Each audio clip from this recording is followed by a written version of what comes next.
Silahkan duduk Bapak Ibu Saudara. Shalom. Sudah siap untuk lebaran? Sudah siap untuk liburan maksud saya? Sudah ya, sudah mulai liburan ya. Sekolah anak kami itu liburnya ya baru kemarin. Yang lain sudah pada libur, kita belum libur ya. Memang kita ini selalu harus siap lembur. Ya. Bapak Ibu Saudara, apa kabar? Luar biasa. THR-nya udah dapat? Iya. Tanggalnya tanggal tua gitu ya.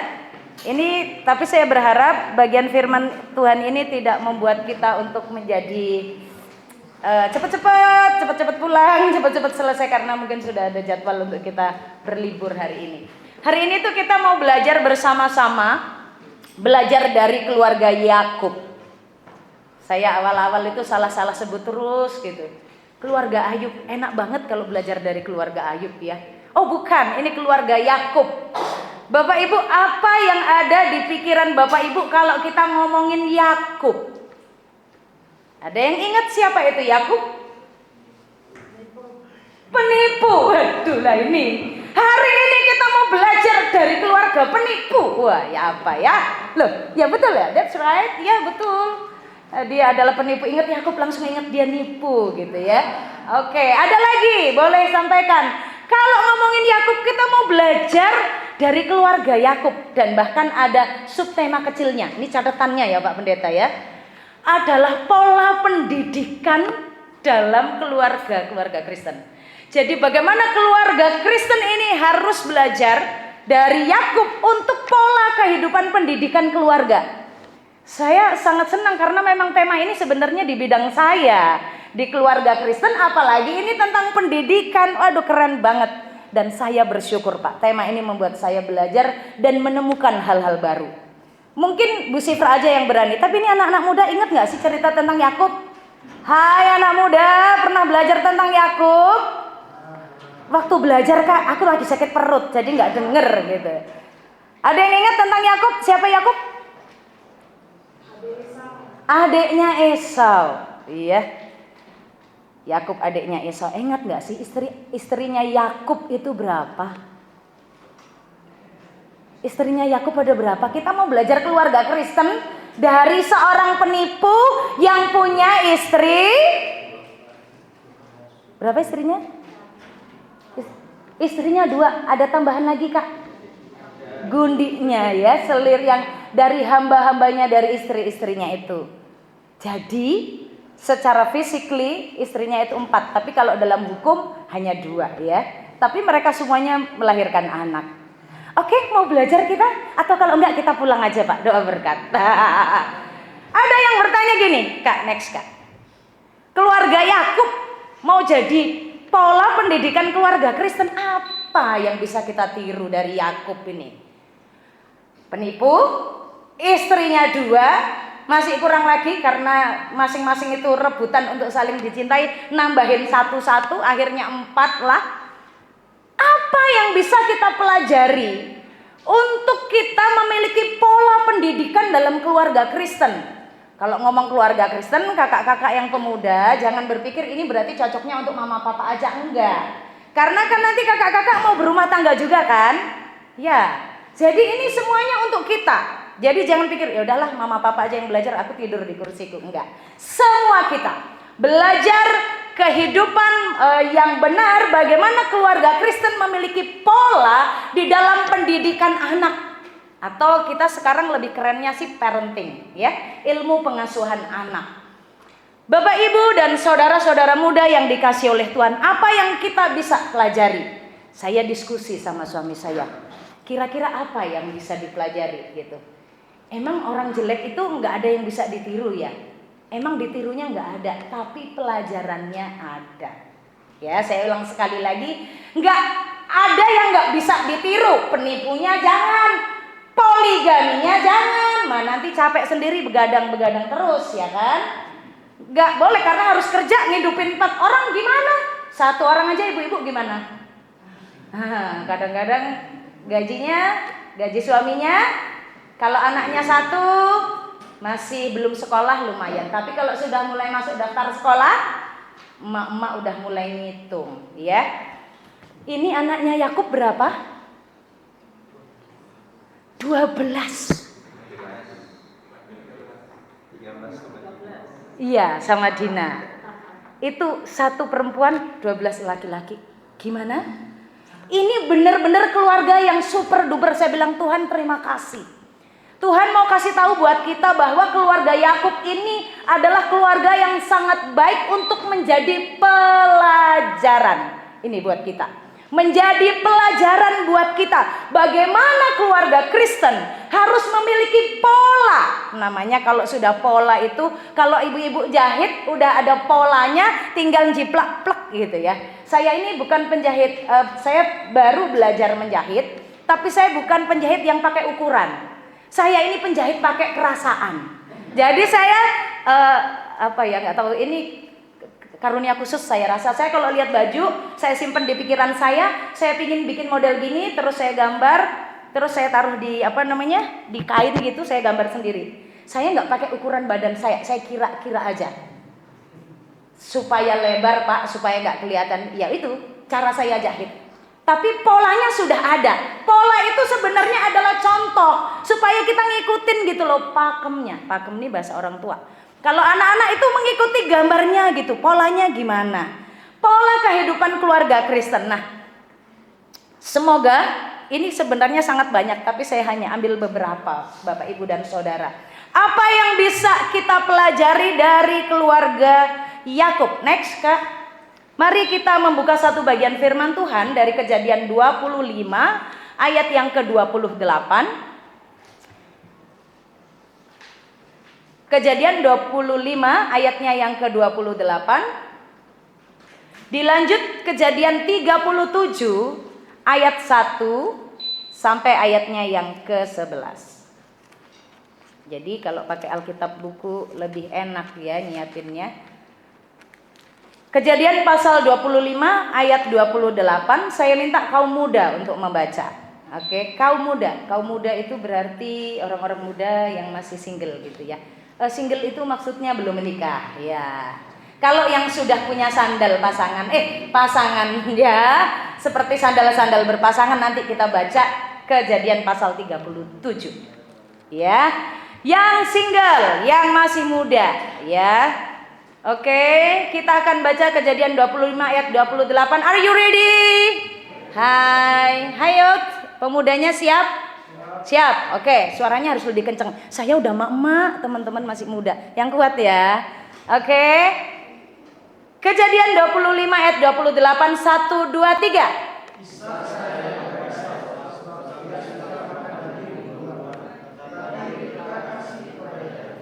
Oke, sekarang Kejadian 37. Ayat 1 sampai dengan ayat yang ke-11. Kita baca bergantian. Kaum pria. Pria itu berarti yang muda, kalau dia pria baca ayat 1. Yang wanita baca ayat yang kedua. Nanti ayat yang ke-11 kita baca bersama-sama. Siap Bapak Ibu, katakan amin? Amin. Mari kaum pria terlebih dahulu membaca ayat yang pertama. 1, 2, 3. Adapun Yakub ia diam di negeri penumpangan ayahnya, yakni di tanah Kanaan. Inilah riwayat keturunan Yakub. Yusuf tatkala berumur 17 tahun, jadi masih muda, biasa menggembalakan kambing domba bersama-sama dengan saudara-saudaranya, anak-anak Bilha dan Silpa, kedua istri ayahnya. Dan Yusuf menyampaikan kepada ayahnya kabar tentang kejahatan saudara-saudaranya. Saya lebih mengasihi Yusuf dari semua anaknya yang lain, sebab Yusuf itulah anaknya yang lain pada masa tuanya, dan dia dulu membuat jubah yang maha indah bagi dia. Setelah dilihat oleh saudara-saudaranya bahwa ayahnya lebih mengasihi Yusuf dari semua saudaranya, maka bencilah mereka itu kepadanya dan tidak mau menyapanya dengan ramah. Pada suatu kali bermimpilah Yusuf, lalu mimpinya itu diceritakannya kepada saudara-saudaranya, sebab itulah mereka lebih benci lagi kepadanya. Karena katanya kepada mereka, Coba dengarkan yang kumimpikan ini. Tampak kita sedang di ladang mengikat berkas-berkas gandum, lalu bangkitlah berkasku dan tegak berdiri. Kemudian datanglah berkas-berkas kamu sekalian, mengelilingi dan sujud menyembah kepada berkasku itu. Lalu saudara-saudaranya berkata kepadanya, apakah engkau ingin menjadi raja atas kami? Apakah engkau ingin berkuasa atas kami? Jadi makin bencilah mereka kepadanya karena mimpinya dan karena perkataannya itu. Lalu ia mengingatkan ulang mimpi yang lain dan ceritakannya kepada saudara-saudaranya. Katanya, aku bermimpi pula, tampak matahari, bulan dan setelah bintang sujud menyembah kepadaku. Tetapi hal ini setelah hal ini diceritakannya kepada ayah dan saudara-saudaranya, maka ia ditegur oleh ayahnya. Mimpi apa mimpimu itu? Masakan aku dan ibumu serta saudara-saudaramu sujud menyembah kepadamu sampai ke tanah. Sama-sama. Maka iri hatilah saudara-saudaranya kepadanya, tetapi ayahnya menyimpan hal itu dalam hatinya. Amin. Bapak, Ibu, dan Saudara yang dikasihi oleh Tuhan, hari ini setiap kita akan belajar. Yang sudah menikah atau yang belum menikah, yang sudah punya anak atau yang belum punya anak, atau kita pun sebagai anak. Kita mau setiap kita hari ini diberkati dan dilawat oleh firman. Mau hidup di tengah-tengah keluarga yang benar di dalam kebenaran firman. Polanya bagaimana? Kita belajar dari keluarga Yakub. Yang pertama adalah putuskan pola asuh lebih. Lebih ini saya kasih tanda kutip. Mari kita lihat di dalam ayat yang ke-28 dan ayatnya pasal 25 ayat yang ke-28. Ini pola asuh lebih. Pola asuh lebih maksudnya apa? Ada di dalam keluarga itu yang sebenarnya statusnya harus sama, tetapi dilebihkan. Oke? Kalau di dalam teks pasal yang ke-25 ayat 28, Ishak kasih kepada Esau. Kenapa belajar dulu dari Ishak? Karena ini papa mamanya Yakub. Yakub ini hidup dari pola asuh papa mamanya. Nanti pola asuh papa mamanya menjadi pola dia dalam mengasuh anak. Gitu. Jadi kalau bapak ibu sekarang ngasuh anaknya seperti apa, nanti anaknya bapak ibu kalau punya anak seperti ibu-ibu ngasuh. Kalau dulu misalnya ya seperti saya, dulu mama saya itu suka banding-bandingin saya. Nanti saya kalau punya anak, saya akan otomatis nggak usah disuruh, udah pinter banding-bandingin. Kenapa? Karena sudah tersimpan di perpustakaan otaknya mama-mama. Kalau mama-mama masih kecil sering dipuji, maka sesudah jadi mama-mama, dia akan pinter muji anak-anaknya. Kenapa? Karena perpustakaannya penuh dengan kata pujian. Tapi kalau dari kecil perpustakaannya itu isinya dibanding-banding ada yang lebih posisinya di keluarga kita, maka ini akan jadi pola hidup keluarga Kristen. Kalau keluarga Kristen nggak sadar, maka kita harus memutuskan. Kalau diputuskan ya berarti harus didoakan. Ada komitmen, nggak ada hubungan lagi namanya N, ya nggak? Kalau udah putus nyambung lagi, gengsi dong. Emang hanya dia aja, ya kan? Nggak toh? Ya. Udah putus, berarti udah diselesaikan. Nggak ada lagi hubungan. Kita harus memutuskan namanya rantai pola pengasuhan yang lebih. Yakub dan Esau itu anak kembar. Tapi Yakub itu adik. Ditulis begini kan? Ishak mengasihi, Ishak sayang kepada siapa? Esau. Esau itu si abang atau kakak. Lalu mamanya Ribka sayang kepada Yakub. Ngomong-ngomong, Bapak Ishak suka sama Esau ngapain tadi? Kenapa? Karena suka makan daging. Bapak-bapak suka makan daging. Nih Pak Ishak nih ya, hati-hati ya. Dia suka makan daging. Nah, si Esau itu punya kelebihan. Apa kelebihannya? Pinter berburu. Bapak-bapak punya nggak sih anak yang hobinya tuh mirip sama bapak-bapak sehingga jadi soulmate. Dan bahkan dia lebih dikasihi. Saya pikir gini, untung anak gue cuma satu, untung anak saya cuma satu. Tapi hati-hati, karena satu itu berarti ada 2 laki-laki di rumah yang bisa rebutan mama-mama. Ya, kalau Pak Teguh 2 perempuan Pak. Wah, ini kita juga mesti jangan berpikir ada keluarga Kristen yang bebas dari godaan iblis. Enggak. Waspada dengan pola asuh lebih. Jangan diteruskan kalau dulu kita diperlakukan seperti Yakub diperlakukan mama papanya. Jangan lagi kita lakukan kepada anak-anak kita. Jangan lagi kita hidup melebih-lebihkan atau dianggap lebih gitu ya. Ishak mengasihi Esau karena dia pintar berburu, ya ini anak yang paling bagus gitu. Atau bapak ibu punya anak, ini anaknya kayaknya potensinya untuk bisnis tuh datengin cuan. Wah ini anak yang mantep nih, ini anak papa nih. Waduh coba tuh anak mama. Ada gak kayak gitu di rumah? Stop. Putuskan pola asuh yang demikian. Yakub, maka akibatnya apa Bapak Ibu Saudara? Dari 13 anaknya waktu itu ya dituliskan siapa yang paling dikasihi? Yusuf. Kenapa Yusuf? Ada alasannya. Soalnya Yusuf ini lahirnya pas aku udah tua. Kalau lain-lainnya aku masih muda, ini sudah tua. Terus lahirnya dari siapa? Dari Rahel. Rahel itu siapa? Istri yang lebih disayang. Lho lah yono sing lebih lagi toh. Ini loh pola lebih bahaya. Jadi di rumah itu nggak boleh ada yang lebih. Pola lebih itu harus diputuskan. Karena dia lebih mengasihi Rahel, maka ingat kan, dia bekerja untuk Rahel berapa tahun? Tambah lagi kan?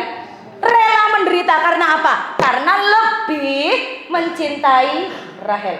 Paling keren tuh jadi Lea, perempuan yang gak dicintai.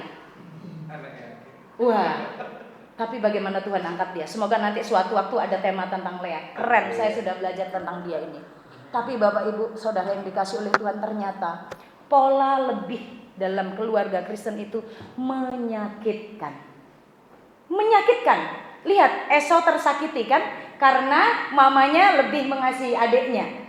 Bagaimana mamanya berambisi, namanya anak dikasih. Jadi kalau boleh warisannya jatuh kepada anak yang padahal harusnya punya siapa?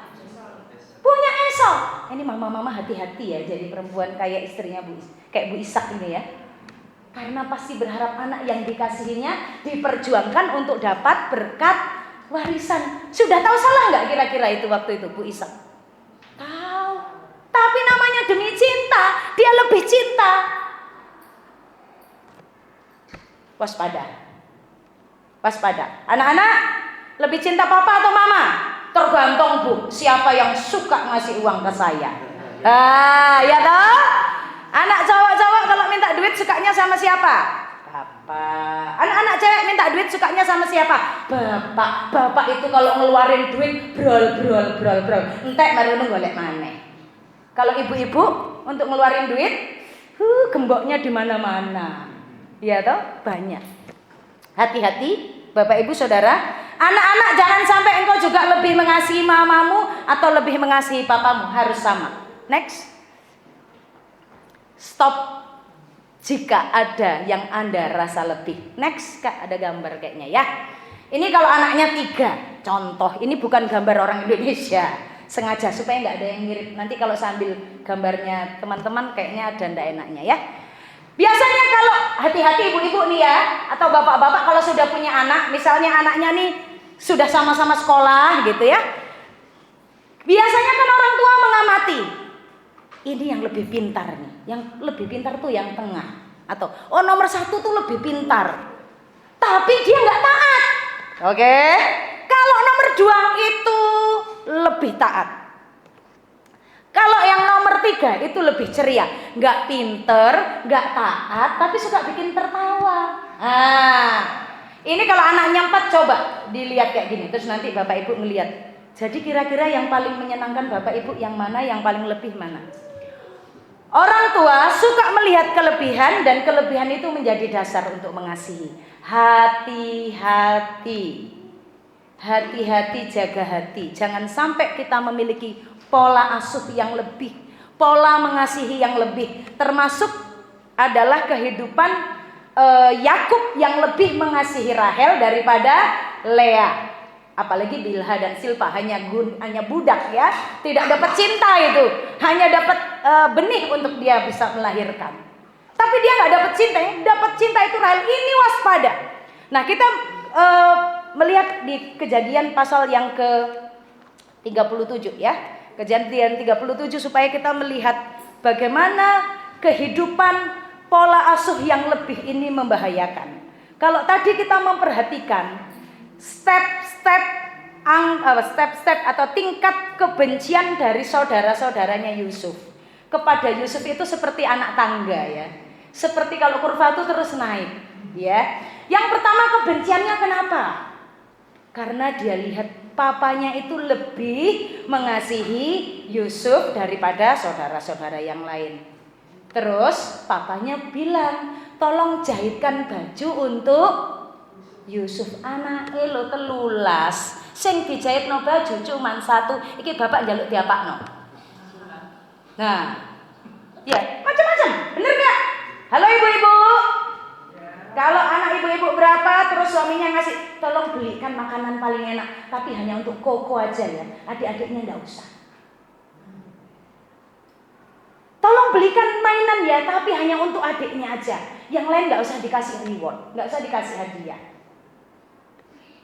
Kalau ndak satu, ndak semua. Karena jika satu, tapi yang lain tidak, ini yang muncul. Mau ndak mau, bisa ndak bisa, itu adalah kebencian. Maka saudara-saudaranya benci. Oke, jadi sudah lihat papanya lebih sayang ke dia, dia tambah benci. Terus papanya jahitin baju lagi, tambah benci lagi. Terus suatu hari Yusufnya mimpi, terus dia ceritakan, berkas-berkasku semua, berkas-berkas abang-abang semua tunduk kepadaku. Tambah benci. Ditulis loh di sini, bencinya bertambah kan? Sudah itu selesai nggak Yusuf bikin kakak-kakaknya benci? Enggak, masih bikin lagi. Ini supaya netral. Jangan-jangan saudara-saudara terlalu pro dengan Yusuf terus nyalahin kakak-kakaknya. Yusufnya ini pola pengasuhan yang salah. Maksudnya supaya kita hentikan di keluarga kita. Kenapa anak-anak nggak bisa rukun? Ini nih, kadang-kadang kita nggak sadar ada orang tua yang mengasuh secara lebih kepada yang lain. Lalu dia mimpi lagi, terus dia bilang, yang terakhir aku lihat ada bulan gitu ya, yang matahari dan bulan menyembah juga ke berkas. Aduh, bapaknya cuma ngomong doang, hanya ngomong tok. Bapaknya hanya menegur saja. Itu nanti step tentang yang tidak boleh lagi dilakukan. Jadi dari sini kalau bapak ibu, saudara-saudara mulai menemukan yang lebih, stop, harus diputuskan. Next. Ya, belum bisa bergerak. Kita lihat selanjutnya. Yang kedua, kalau tadi yang pertama stop apa? Yang harus diputuskan pola asuh yang lebih, pola yang lebih. Ya, pokoknya kalau aku sudah mulai mengasihi anakku yang nomor 2 nih. Kasihan bu, dia sakit-sakitan soalnya. Mau dia sakit-sakitan, mau dia nggak sakit-sakitan, jangan dipandang berlebihan.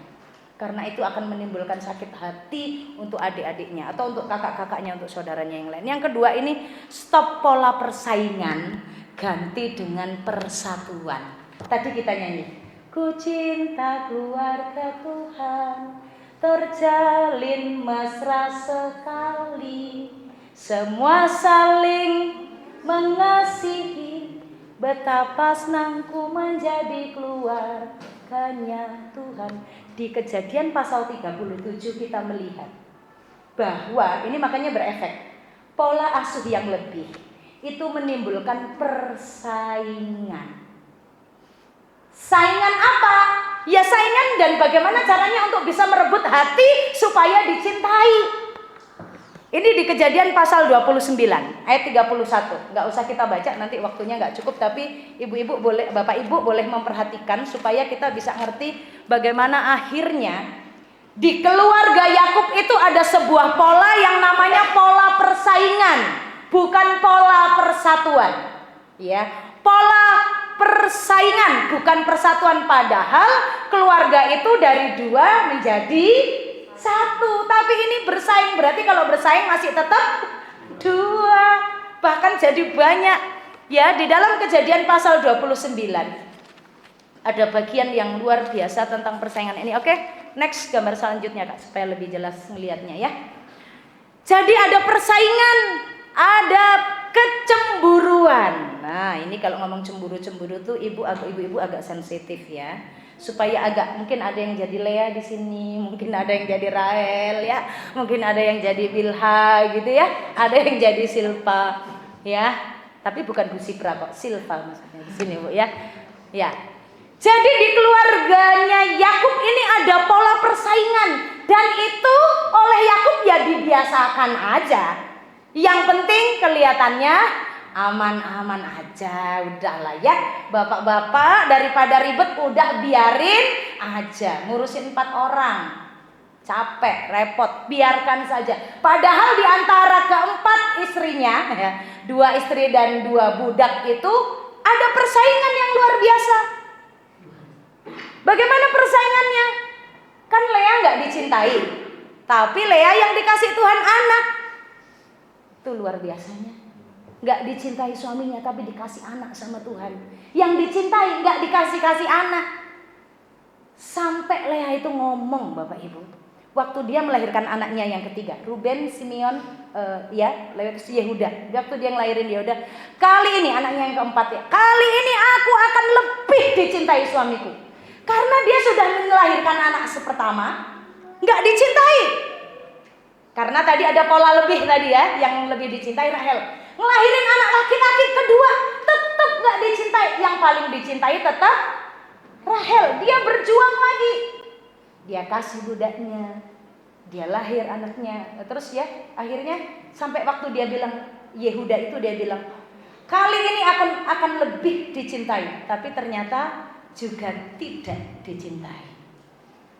Kadang-kadang kenapa anak-anak di rumah itu bisa nggak rukun? Karena kadang ada persaingan antara abang, kakak, adik, cece, koko. Kok ceceku lebih disayangi? Oh iya, dia peringkat soalnya. Aku nggak peringkat. Kalau mereka nilainya itu 70 ke atas atau KKM ke atas, kalau aku nilainya penuh bintang-bintang dan mamaku penuh bintang 7 mungkin gitu. Jadi kadang-kadang anak-anak tuh ada, saya banyak melayani anak-anak stres, Bapak Ibu. Saya melakukan pelayanan pribadi kepada anak-anak kecil. That's right, sangat kasihan sekali. Kan orang kaya, pengusaha, punya duit, sekolah di sekolah internasional. Tapi dia anak sulung, adiknya anak bungsu, adiknya itu nilainya lebih bagus akademisnya. Ini si Koko jadi seperti kayak depresi, bukan depresi tepatnya, tapi ada gejala-gejala yang mengganggu saraf tubuhnya sehingga dia menjadi trouble gitu. Saya selidiki apa yang ditemukan, dia bilang kalau Titi itu nilainya bagus-bagus, papa nggak pernah sabet. Sabet, ngerti sabet ya? Bukan sambel. Sabet itu rasanya pedes juga, tapi nggak di mulut pedesnya. Dipukul pakai pinggang, Pak. Dipukul ikat pinggang, sorry. Kalau pukul pakai ikat pinggang tuh sabet ya. Jadi sabetan itu. Kalau pakai kayu tuh ya digebuk. Ini pakai ikat pinggang. Jadi dia sangat kesakitan. Kadang-kadang karena pola yang lebih tadi, maka kita melihat adanya daya saing, sehingga mereka sekalipun hanya 2 bersaudara bukan rukun, karena akan membangun mana yang lebih dicintai. Kalau nggak bisa dicintai papa, paling tidak aku akan berjuang supaya mamaku cinta aku. Oke? Ya, kalau kayak Pak Teguh ini berarti yang lebih dicintai. Pernah nggak sih Pak, bapak atau anak nanya, papa lebih milih mama atau lebih milih aku? Kalau Pak Dewa Pak Dewa nanya, kamu lebih sayang Ken atau lebih sayang aku? Seandainya di depanmu ada 2 pemuda. Pemuda itu yang pertama aku, pemuda yang kedua Kendita. Terus saya nanya, emang Kendita papa mamanya siapa? Kendita tuh nama anak kami. Kadang-kadang ada pertanyaan-pertanyaan begitu, mana yang lebih dicintai? Coba dong pilih. Nggak bisa.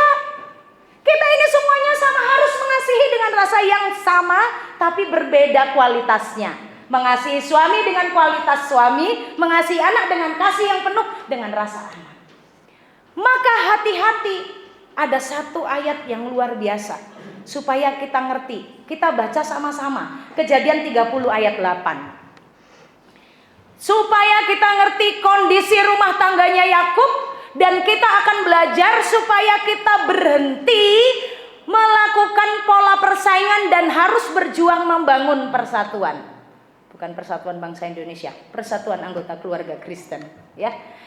Kejadian 30 ayat yang ke-8. Oke. Oh, boleh dari ayat yang ke-7 deh Bapak Ibu ya, 7 dan 8. 1 2 3. Mengandung pulalah Bilha, budak perempuan Rahel, lalu melahirkan anak laki-laki kedua bagi Yakub. Ayat 8, berkatalah Rahel, aku telah bergulat dengan kakakku dan aku pun menang. Maka ia menamai anak itu Naftali. Saya tanya, emang Rahel bergulat sama kakaknya? Tahu gulat kan? Tahu gulat? Gelut. Nah, orang Jawa bilang gelut. Tahu bergulat? Bergulat itu apa? Duel itu loh. Berantem. Pertanyaan saya, emang beneran Rahel sama Lea bergulat? Gulatnya hanya di dalam hati. Gulatnya dalam pikiran. Ini kakakku kok dikasih anak terus aku nggak dikasih anak. Tapi ini kalimatnya siapa? Kalimatnya Rahel. Berarti apa yang terjadi antara Lea dan Rahel? Bersaing. Saingnya nggak hanya saingan lagi ya, sampai bergulat dia. Saya waktu merenungkan bagian ini, oh Tuhan Yesus. Bapak Ibu, mari kita ciptakan generasi keluarga Kristen yang hidup sehat dalam keluarga kita. Jangan sampai melanjutkan pola asuh lebih. Jangan sampai melanjutkan pola asuh persaingan. Hentikan, karena persaingan itu ya akan menghancurkan bahkan sampai seterusnya kan. Bagaimana abang-abangnya akhirnya mencelakai Yusuf. Kenapa? Karena di mereka yang 11 ya, Dina nggak dituliskan apakah ikut membenci atau tidak. Tapi yang pasti hanya Yusuf sendiri, tapi yang lain ikut berjuang bagaimana mencelakai dia. Jangan sampai. Berita-berita sekarang bukankah begitu? Adik kakak bisa saling membunuh, itu sangat menyedihkan. Bukan hanya bergulat lempar-lemparan mobil-mobilan, enggak. Itu kalau masih kecil, masih bisa dididik Bapak Ibu Saudara. Stop persaingan, stop. Kita orang tua harus ngajarin anak-anak, kamu bersaudara. Satu mama, satu papa, satu Tuhan Yesus, satu darah, sama-sama mati di atas Kalvari Yesusnya. Kita bukan hanya ikatan darah orang tua, tapi darah Yesus yang nyatuin kita. Maka kita harus mengajarin anak-anak, kalau sampai bergulat ditanyain, apa yang membuat kamu berantem? Oh, tadi adik buat begini-begini. Oh, tadi kakak begini. Diselesaikan. Jangan seperti Yakub yang hanya menegur dan membiarkan. Bahaya. Oke, next Kak. Oke, yang ketiga. Semoga cepat selesai ya Bapak Ibu. Kalau kelamaan tolong Pak saya diingatkan. Ini soalnya pelajarannya agak serius tapi semoga menyenangkan ya. Yang ketiga, bagaimana keluarga Kristen ini memiliki pola yang benar dalam pendidikan keluarga Kristen. Dalam mengasuh anak, dalam juga kehidupan berumah tangga. Jangan ngomong kalau pendidikan berarti suami istri enggak. Harus tetap juga ya. Jadi apa yang harus dilakukan? Mari kita perhatikan. Di dalam Kejadian 34 ayat 1 sampai 31 ini peristiwa tentang Sikem ya. Apa yang terjadi? Ini muncul nama Boru Sasada. Boru Sasada itu anak gadis satu-satunya gitu ya. Anak gadis satu-satunya dari keluarga Yakub ini namanya Dina. Dina ini perempuan yang sangat cantik. Suatu hari dia bersama dengan keluarganya, dengan Bapak Yakub itu sedang berada di Sikem. Lalu anaknya pemimpin Sikem itu jatuh cinta kepada Dina, tapi nggak berani ngomong. Lalu Dina ini diambillah perlahan-lahan dan dia diperkaos. Ya begitulah ya supaya agak lembut ya. Lalu dipercaoslah si Dina ini. Sesudah dia diperkosa maksudnya, dia datang ngadu ke kakak-kakaknya. Kakak-kakaknya kan jengkel. Halo abang-abang, koko-koko, siapa yang rela saudara perempuannya dinodai? Nggak hanya koko-koko aja Pak. Kalau bisa diapain Pak? Gecek sampai habis Pak ya. Iya kan itu saudara kita gitu ya. Nggak boleh, nggak ada yang rela. Termasuk ini. Makanya ingat, yang paling penting sebenarnya dalam kehidupan keluarga Kristen Bapak Ibu, kita itu harus mengajarkan etika dan moral dan juga kekudusan hidup. Apa kok ngomong tentang etika Bu? Gini, pada waktu itu peristiwa itu terjadi, ya, pada waktu itu terjadi, ada 2 saudara dari Dina, yaitu Simeon dan Lewi. Itu paling emosi. Maka Yakub menyebutnya di bagian pasal 50 tuh, mereka tuh kalau marah meledak, kalau marah itu ngawur. Tahu nggak? Orang 2 ini, Simeon dan Lewi itu bersepakat, kita hancurkan, kita habiskan. Orang-orang Sikem itu kita jebak. Bilang, kita terima mereka. Ayo semua laki-laki datang terus bilang, karena kita ini adalah umat Tuhan, jadi kalau mau nikahi adikku harus disunat. Ya. Lalu semua orang di Sikem itu disunat laki-lakinya. Tua, muda, kecil semua sunat. Tahu? Pada waktu mereka sedang sakit-sakitnya, luka sunatnya itu belum sembuh, dihabisin. Oke? Ini solusi yang diambil oleh Simeon dan Lewi waktu ngadepin masalah. Terus ada kalimat yang diucapkan waktu Yakub tahu peristiwa ini terjadi. Yakub hanya menegur mereka, tidak mengajarkan kepada mereka. Sebenarnya orang tua dari kecil harus memberitahu kepada anak solusi mengatasi masalah. Anak-anak saat punya masalah jangan ambil keputusan sendiri, jangan berdiskusi sendiri dengan umur kalian. Kadang-kadang kan gitu ya, kakak sama adik tuh kayaknya kompak banget kalau ngadepin masalah, padahal solusi yang diambil lebih membahayakan. Pernah nggak punya anaknya lebih dari 1 terus bersepakat untuk cari masalah, tapi masalahnya sebenarnya nambahin masalah. Maka seharusnya kita harus mendidik etika dan moral ini sejak dari kecil. Anak kita harus kita ajari terampil menyelesaikan masalah. Jangan terampil menganggap masalah selesai. Saya ulang sekali lagi ya. Kita ini terampil menganggap selesai masalah, padahal harus terampil menyelesaikan masalah. Salah satu terampil menyelesaikan masalah bagaimana? Kalau punya masalah harus diomongin bersama, harus diomongin dengan papa mamanya. Jangan diambil keputusan sendiri. Hei anak-anak muda yang sudah pinter, yang sudah sekolah, yang sudah kuliah, kalau punya masalah sering nggak ngambil solusi nanya sama papa mamanya? Ini pola Kristen yang salah, yang harus diselesaikan, harus diputuskan. Kadang-kadang gini nih, ada pasangan-pasangan muda ya, kadang-kadang sudah mandiri banget.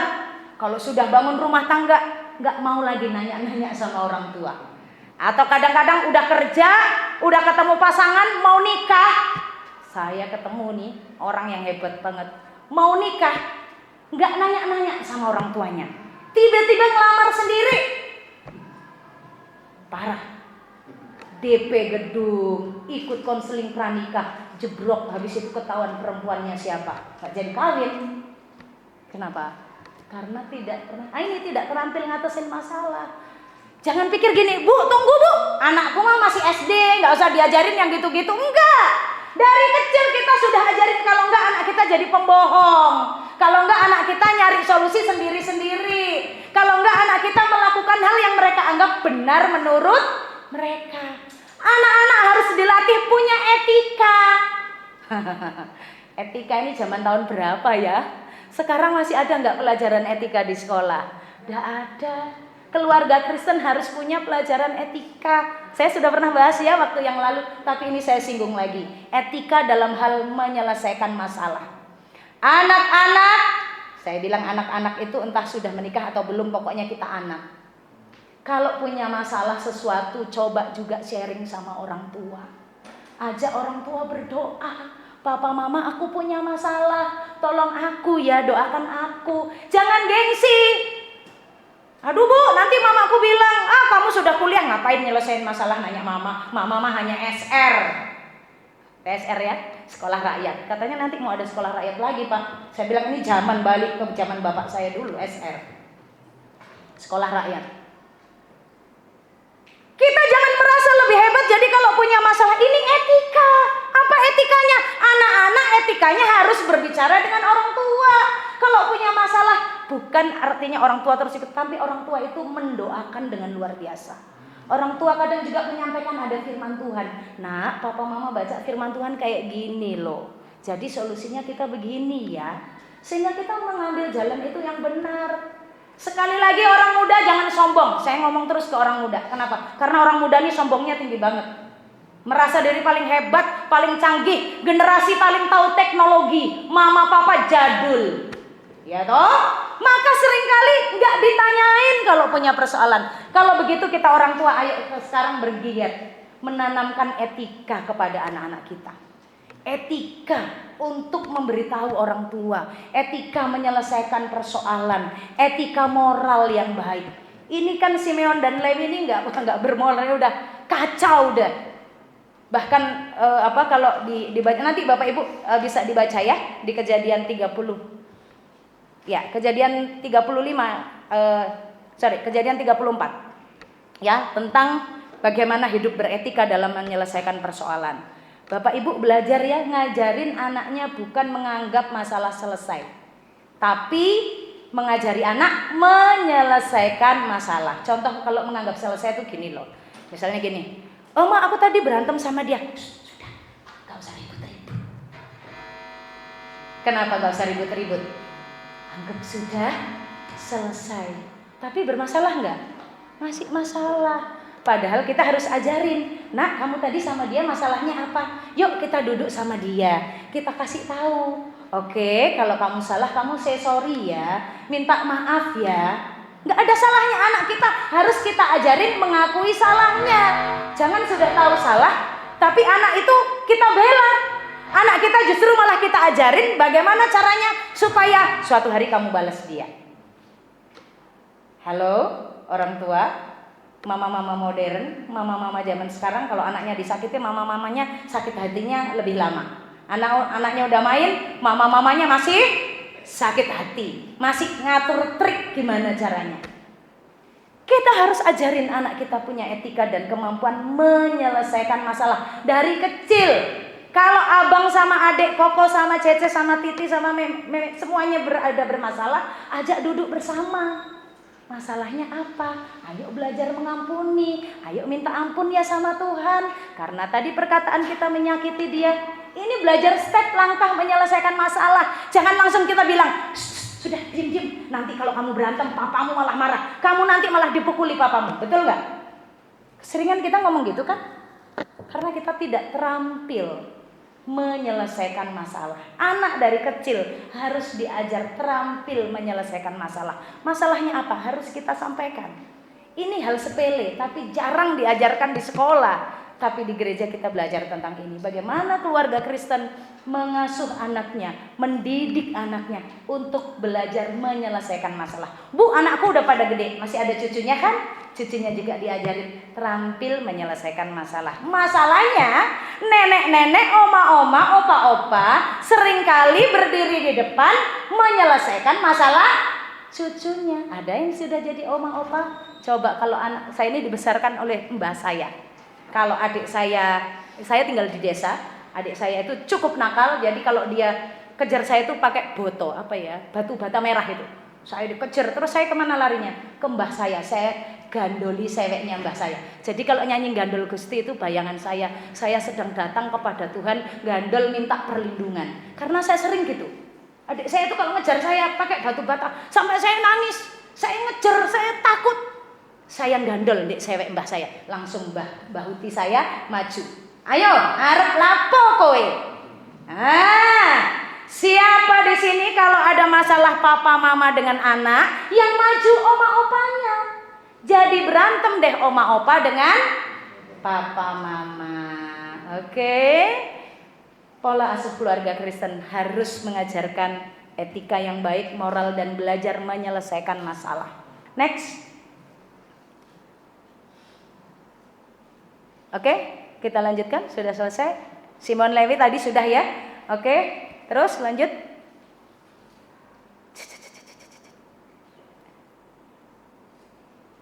Oke, ini sampai di mana? Ya, oke, Simon dan Levi. Oke, ajarkan berulang-ulang kekudusan dan penghormatan akan rumah tangga Kristen. Ya, rumah tangga Kristen itu Bapak Ibu tahu nggak? Ada salah satu anak dari Yakub itu yang melanggar kekudusan pernikahan. Siapa dia? Dia adalah Ruben. Ruben ini melanggar kesucian pernikahan papanya. Halo, yang ngantuk melek titik, hei, gitu ya. Ada anak laki-laki yang melanggar kekudusan pernikahan, mengganggu istri orang. Oke? Yakub ini punya anak laki-laki dan yang mengganggu rumah tangga orang lain itu adalah anak sulungnya, anak kebanggaannya, anak yang nomor satu dari yang dia yang dikatakan itu engkau kebanggaanku. Ya, ganggu rumah tangga orang lain, ganggu istri orang. Tahu istri siapa yang diganggu? Hei, Bapak Ibu Saudara, halo. Loh, gak ada suara. Halo. Oke, supaya melek dikit.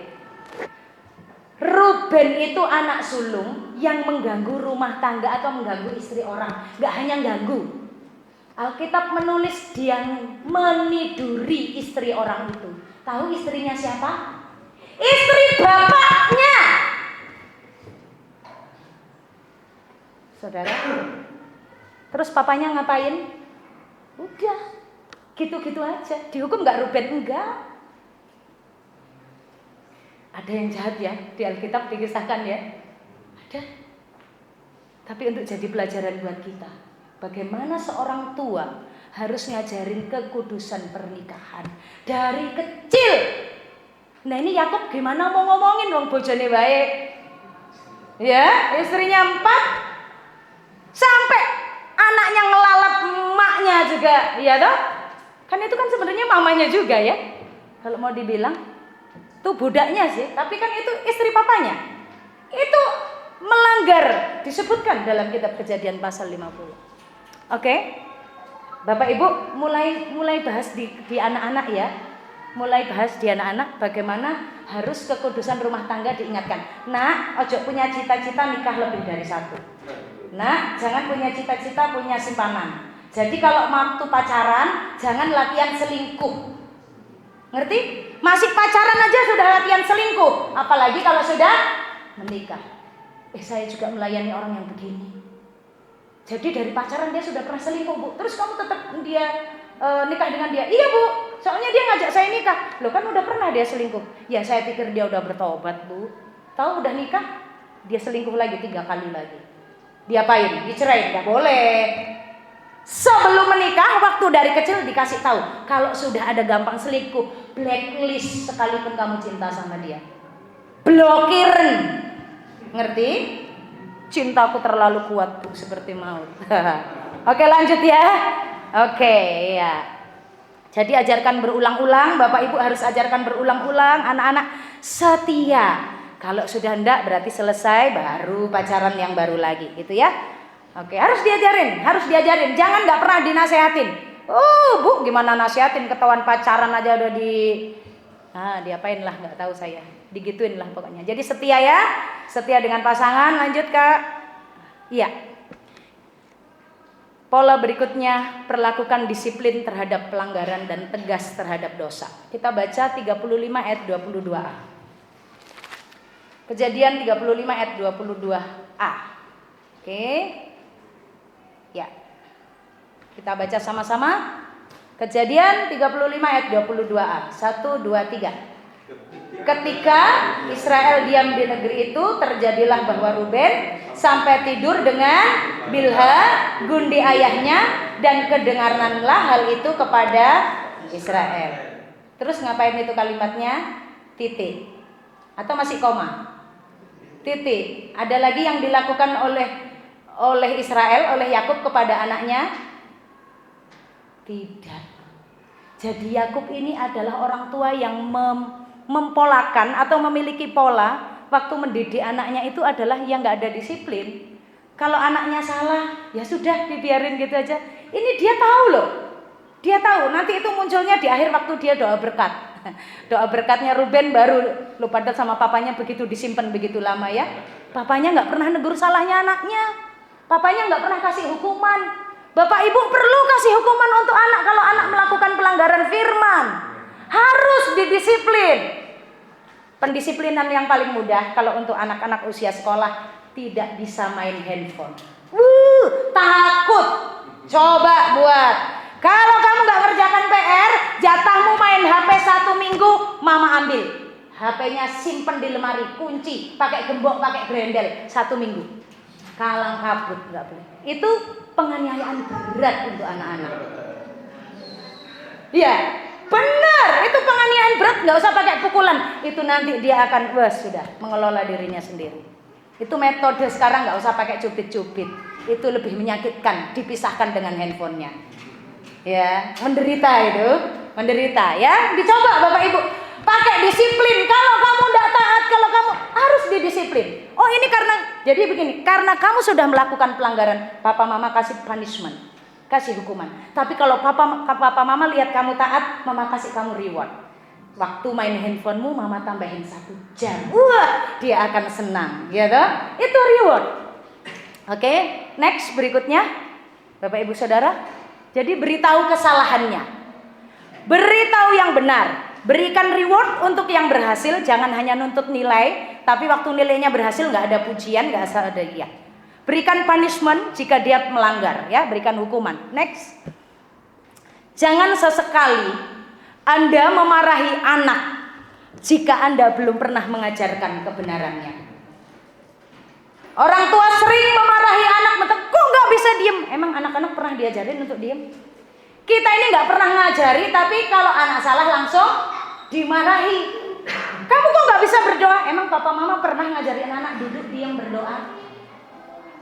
Jadi jangan pernah marahin sebelum Anda ngajarin dulu. Supaya bisa marahin, ajarin dulu, ya toh? Kalau dia salah, next. Selanjutnya,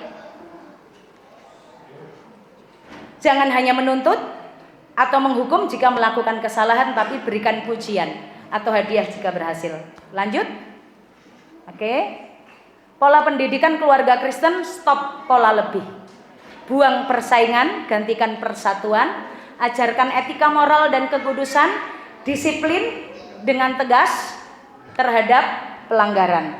Bagian penutup kita, saya mau mengajak kita membaca di Kejadian pasal yang ke-50. Itu pelajaran-pelajaran pola Yakub yang sangat menolong supaya kita berhati-hati dalam kehidupan keluarga Kristen. Di Kejadian pasal yang ke-49 ayat yang pertama. Kejadian pasal 49 ayat yang pertama. Perkataan Yakub yang penghabisan kepada anak-anaknya, ini menjelang kematiannya, sesudah dia tua, dia rasa ya. Kemudian Yakub memanggil anak-anaknya dan berkata, datanglah berkumpul supaya ku beritahukan kepadamu apa yang kamu alami di kemudian hari. Ini selanjutnya berisi tentang doa-doa berkat Yakub untuk anak-anaknya. Jadi bagian kesimpulan dari pola kehidupan keluarga Kristen adalah berkatilah anakmu. Setiap hari ucapkanlah doa-doa berkat untuk anak-anakmu. Berikanlah tanganmu, engkau tumpangkan di atas kepala anakmu, karena itu memberikan ketenangan dan damai sejahtera. Yakub bukan hanya panggil 12 anaknya, tapi Yakub juga memberkati cucu-cucunya. Ada Manasye dan Efraim. Kehidupan keluarga Kristen bukan hanya mengajarkan pola yang benar, pola persatuan, pola etika dan moral, pola bagaimana kita harus disiplin, tapi harus pola memberkati. Jangan melepaskan anak keluar rumah dengan kutuk. Jangan mengizinkan anak keluar rumah dengan kemarahan. Saya pernah jadi guru dan saya mendapati banyak anak berangkat sekolah sampai di kelas hatinya sedih karena waktu berangkat tadi dimarahi mama papa, atau yang kedua melihat papa mama berantem. Tapi mari kita belajar seperti Yakub, di akhir hidupnya ada hal yang baik, memberkati anak-anaknya, mengucapkan doa berkat untuk anak-anaknya, bukan melepaskan doa kutuk, tapi melepaskan doa berkat. Saya ada satu kesaksian yang dialami oleh anak kami. Jadi di sekolah anak kami itu tidak ada tes ujian secara menyeluruh, ujian akhir gitu enggak ada. Ujian itu per materi. Jadi setiap materi dia selesai, dia bisa siap katakan kepada gurunya, "Miss, saya mau final test." Dia setiap mau final test dia bilang, "Kami setiap mau anak kami mau berangkat, kami selalu doa berkat." Doa berkat ya, Tuhan memberkati engkau, Tuhan melindungi engkau, Tuhan menjagamu waktu bermain, Tuhan menjagamu waktu belajar. Tapi dia bilang gini, "Ma, hari ini mama doakan aku khusus ya, karena hari ini aku mau final test." Terus saya tanya, "Kenapa kakak selalu bilang begitu?" Kalau mama doa berkat, terus doa waktu aku mau final test itu, waktu aku lihat soal-soal itu, hatiku senang. Karena aku tahu, mamaku sudah memberkati aku, pasti aku bisa. Aku mau beri yang terbaik untuk Tuhan, dan mama sudah berkati aku untuk beri yang terbaik untuk Tuhan. Jadi setiap hari, sesibuk apapun ibu-ibu, mari belajar dari Yakub ya. Berkati anak-anak kita. Oma opa berkati cucu-cucunya kalau ada di depan rumah, di dalam rumah. Kalau jauh di luar ada waktu kesempatan telepon, boleh telepon. Kalau yang masih terjangkau tangannya, ayo taruh tanganmu di atas kepala anak-anakmu, di atas kepala keturunanmu, karena di tanganmu ditaruh berkat-berkat Allah.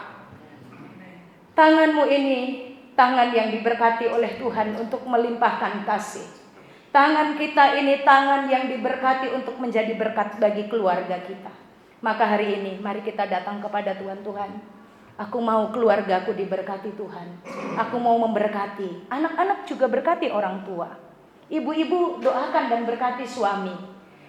Ya, suami juga demikian berkati istri. Sudah, nggak usah repot.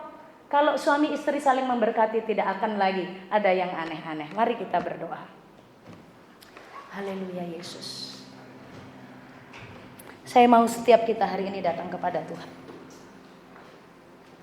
Saya mau hari ini setiap kita datang kepada Allah, agar keluarga kita hidup di dalam berkat Tuhan. Mari kita putuskan, kita datang kepada Allah, kita letakkan pola asuh yang salah. Kita datang kepada Tuhan untuk menghentikan pola yang bersaing, tapi mari kita minta pola persatuan, pola untuk mengajarkan etika dan moral, pola untuk mendisiplin dengan benar. Dan kita meminta agar Allah memberkati keluarga kita. Allah menyatakan berkat-Nya buat kita. Bapak Ibu Saudara, kalau ada di tempat ini, hari ini kita mendengarkan firman ini, mari kita datang kepada Allah minta ampun kalau selama ini kita melakukan pola-pola yang tidak benar sesuai firman Tuhan. Mari kita minta kepada Tuhan kekuatan agar kita dimampukan untuk melakukan pola yang benar. Kita minta kepada Tuhan agar kita bisa menjadi berkat, memberkati keluarga, memberkati pasangan, memberkati keturunan. Yesus mengasihi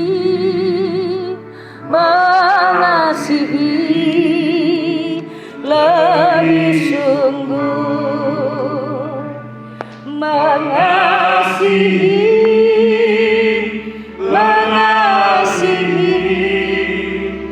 lebih sungguh. Tuhan lebih dulu mengasihi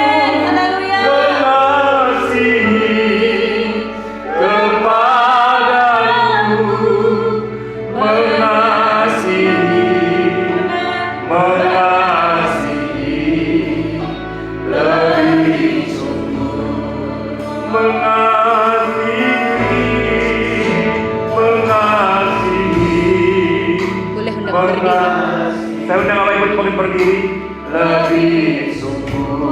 Sama-sama kita mau sungguh datang kepada Tuhan. Memohon ampun jika ada pola-pola yang salah yang sudah kita lakukan seperti yang Yakub lakukan. Hari ini berjanjilah di hadapan Tuhan untuk memperbaiki itu, agar generasi penerus kita menjadi generasi yang menjadi berkat bagi banyak orang, generasi yang maju dalam Tuhan, generasi yang berarti bagi kemuliaan nama Tuhan.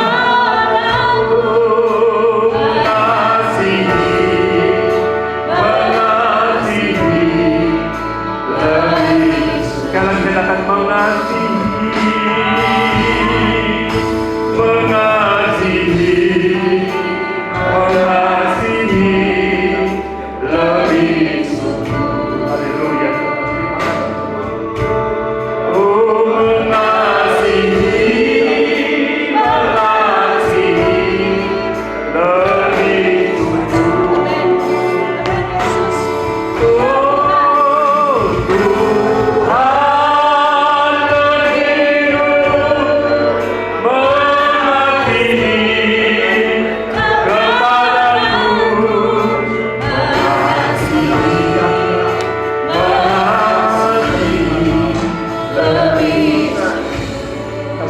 berdoa di hadapan Tuhan. Bapa di surga, terima kasih. Hari ini keluarga Ishak, keluarga Yakub, orang-orang yang sudah Engkau pilih itu, Engkau pakai sebagai alat Tuhan untuk mengajarkan kami bahwa pernah ada kesalahan dalam pola pembentukan anak-anak. Kami bersyukur Engkau begitu jujur mengizinkan firman Tuhan mengajar kami. Engkau tidak menutup-nutupi hal itu. Tuhan, tolong kami. Setelah melihat yang salah itu, jangan biarkan kami mengulangi itu Tuhan dalam kehidupan kami. Meninggalkan pola-pola asuh yang salah, memutuskan pola-pola asuh yang salah, sehingga generasi ke depan kami menjadi generasi-generasi ilahi yang bukan mempermalukan Tuhan, tetapi mempermuliakan Tuhan dalam hidupnya. Seringkali kami mengajarkan pola pilih, kasih, pola lebih, menganggap lebih baik dari yang lain, pola banding-bandingkan. Ajari kami Tuhan untuk meninggalkan itu. Semua pola yang diteladankan, yang diajarkan oleh Yakub, ajari kami untuk melepaskannya Tuhan. Kami tidak mau mengajarkan generasi kami bersaing secara tidak sehat. Kami mau mengajarkan generasi yang sungguh saling mengasihi, bersatu untuk kemuliaan nama Tuhan. Tolong kami Tuhan Yesus, memberi disiplin kepada yang salah, memberi penghargaan kepada yang benar. Pada yang baik kami hargai, yang salah kami ingatkan. Tolonglah kami Tuhan Yesus. Kami percaya kuasa Allah ada atas kami, sehingga kami menjadi orang tua yang lebih baik dari orang tua yang pernah ada. Dan kami mau hidup putus dengan pola yang lama, hidup dengan pola yang baru yang Yakub sudah beri pelajaran kepada kami. Hamba-Mu sudah mengajarkan firman Tuhan kepada kami. Tuhan, Engkau berkati hamba-Mu dalam pelayanan keluarganya. Biarlah Allah terus menambahkan hikmat urapan kepada hamba-Mu. Dan kami semua diberkati, hidup kami lebih baik dari sebelumnya. Terima kasih. Kami berdoa menyerahkan hidup kami semuanya dalam pengasihan Tuhan dalam nama Tuhan Yesus Kristus. Amin.